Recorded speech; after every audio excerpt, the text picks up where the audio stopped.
ಎಲ್ಲರಿಗೂ ಶುಭೋದಯ. ಇವತ್ತು ಬೆಳಗ್ಗೆ ಒಂದು ಪಾನಕ ಮಾಡೋಣ ಅಂತ ಹೇಳಿ ಈ ಎಲೆ ತೋರಿಸ್ತಾ ಇದ್ದೀನಿ. ಇದು ಒಂದೆಲ್ಗ ಅಂತ ಎಲ್ಲರಿಗೂ ಗೊತ್ತಿರೋದೆ. ಕೆರೆ ಪಕ್ಕ ಹುಟ್ಟುತ್ತೆ ನೀರಿರೋ ಜಾಗದಾಗೆ. ನಾನು ಅಲ್ಲಿಂದನೇ ಒಂದು ಕೆರೆ ಪಕ್ಕ ಹುಟ್ಟಿರೋದೇ ನೋಡ್ಕೊಂಡು ಬೇರು ತಂದು ಹಾಕಿದ್ದು ಇಷ್ಟೆಲ್ಲ ಹರಡ್ಕೊಂಡಿದೆ ನೋಡ್ರಿ.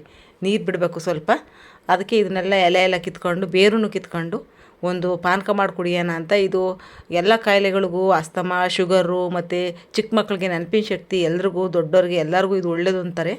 ಎಲ್ಲಿ ಬೇಕಾದ್ರೆ ಒಂದು ಕಡ್ಡಿ ಕಿತ್ಕೊಂಡು ಕುಂಡದಲ್ಲಿ ಚೆನ್ನಾಗಿ ಬೆಳೆಸ್ಕೊಂಡು ಇದನ್ನು ಪಾನಕ ಮಾಡಿ ಕುಡಿಬೋದು.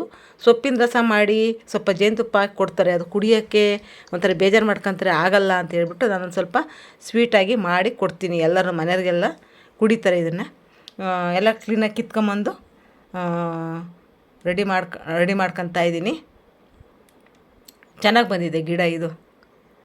ಇದನ್ನು ರಾತ್ರಿ ಕುಡಿಯೋದಕ್ಕಿಂತ ಬೆಳಗ್ಗೆ ಮಧ್ಯಾಹ್ನ ಕುಡಿಯೋದು ತುಂಬ ಒಳ್ಳೆಯದು. ಇದು ತಂಪು ಅಂತಾರೆ, ಬೇಸಿಗೆಗೆ ತುಂಬ ಒಳ್ಳೆಯದು. ತಂಪು ಅಂತ ಅನ್ನೋದಕ್ಕೆ ನಾವು ಹಗಲೊತ್ತೆ ಮಾಡ್ಕೊಂಡು ಕುಡಿತೀವಿ ನೈಟ್ಗಿಂತ. ತಂದು ನೋಡಿ ಕಿತ್ಕೊಂಬಂದು ಚೆನ್ನಾಗಿ ತೊಳಿತಾ ಇದ್ದೀನಿ. ಒಂದು 3-4 ಸಲ ತೊಳಿತೀನಿ, ಮಣ್ಣಿರುತ್ತೆ. ಕ್ಲೀನಾಗಿ ತೊಳೆದು ಎಲ್ಲ ರೆಡಿ ಮಾಡ್ಕೊತೀನಿ.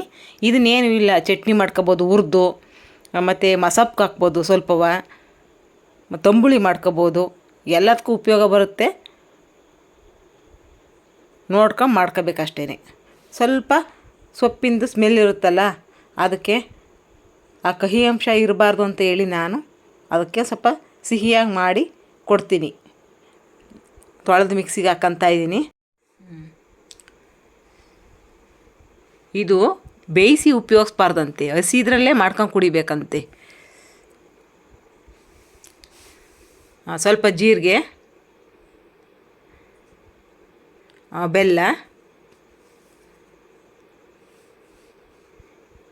ನುಣ್ಣಗೆ ಮಿಕ್ಸಿ ಮಾಡ್ಕೊತಾ ಇದ್ದೀನಿ. ನುಣ್ಣಗಾಗಿದೆ, ಸೋಸ್ಕೊತೀನಿ. ಈ ರಸ ಮಕ್ಕಳು ಸ್ವಲ್ಪ ಕುಡಿಯೋಕ್ಕೆ ಹಿಂಸೆ ಮಾಡ್ಕೊತಾರೆ ಅಂತ ಹೇಳಿ ಈ ಬೆಲ್ಲ ಸ್ವಲ್ಪ ಮುಂದಾಗಿ ಹಾಕ್ತೀನಿ. ಏನೆಂದರೆ ಸೊಪ್ಪಿನ ರಸ ಹಸಿದಲ್ಲೂರ ಒಂದು ಸ್ವಲ್ಪ ಇದಾಗುತ್ತೆ. ಜೇನುತುಪ್ಪ, ಬೆಲ್ಲದ ಜೊತೆಗೆ ಸ್ವಲ್ಪ ಜೇನುತುಪ್ಪನೂ ಹಾಕ್ತೀನಿ.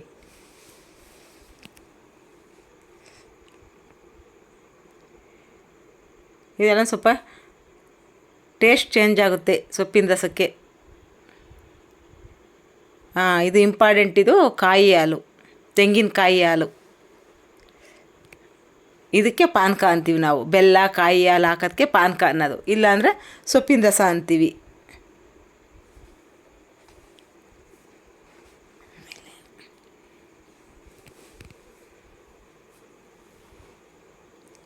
ನಾನು ಫಸ್ಟು ಸೊಪ್ಪಿಗೆ ರಸ ಮಾಡಿ ಜೇನುತುಪ್ಪ ಹಾಕಿ ಕೊಟ್ಟರು, ಯಾಕೆ ಕುಡಿಲಿಲ್ಲ, ಅದಕ್ಕೆ ನಾನು ಈ ಥರ ಮಾಡ್ತೀನಿ. ನೋಡಿ ಚೆನ್ನಾಗಾಗಿದೆ. ನೀವು ಒಂದು ಸಲ ಮನೆಗೆ ಮಾಡಿ, ಎಲ್ಲಿ ಸಿಗುತ್ತೆ ಇದು, ಎಲ್ಲಿ ಬೇಕಾದ್ರೂ ನೀರಿರೋ ಜಾಗದಾಗೆ ಹುಟ್ಟಿರುತ್ತೆ, ನೋಡ್ಕೊಂಬಿಟ್ಟು ಒಂದು ಕುಂಡಕ್ಕೆ ಹಾಕೊಂಬಿಟ್ರೆ ಸಾಕು, ಎಲ್ಲ ಚೆನ್ನಾಗಿ ಹತ್ಕೊಳುತ್ತೆ. ಹಾಗೆ ಕಟ್ ಮಾಡ್ಕೊತಾ ಇದ್ದರೆ ಬರುತ್ತೆ. ಎಲ್ಲದಕ್ಕೂ ಒಳ್ಳೇದಿದು, ಆರೋಗ್ಯಕ್ಕೆ ಒಳ್ಳೆಯದು ಅಂತಲೇ ನೋಡಿ. ಆಮೇಲೆ ತಲೆಗೂದಲಿಗೂ ಒಳ್ಳೇದಂತೆ. ನಾನು ಆಗಾಗ್ಗೆ ಮಾಡಿ ಕೊಡ್ತಾ ಇರ್ತೀನಿ. ನೀವು ಒಂದು ಸಲ ಎಲ್ಲರಿಗೂ ಒಂದು ಸಲ ಮಾಡಿ ಕೊಡಿ, ಈ ಥರ ಮಾಡಿಕೊಡಿ, ಎಲ್ಲ ಕುಡಿತಾರೆ. ಈ ಒಂದು ಉಪಯೋಗ ಇರೋಂತಹ ಒಂದು ಪಾನಕ ಮಾಡಿ ತೋರಿಸಿದ್ದೀನಿ. ಈ ವಿಡಿಯೋ ನೋಡಿ ನಿಮ್ಗಿಷ್ಟ ಆದರೆ ಒಂದು ಲೈಕ್ ಮಾಡಿ, ಕಾಮೆಂಟ್ ಮಾಡಿ, ಸಬ್ಸ್ಕ್ರೈಬ್ ಮಾಡಿ ಅಂತ ಹೇಳಿ ಈ ವಿಡಿಯೋ ನೋಡಿದ ನಿಮಗೆಲ್ಲರಿಗೂ ಧನ್ಯವಾದಗಳನ್ನ ಹೇಳ್ತಾ ಇದ್ದೀನಿ.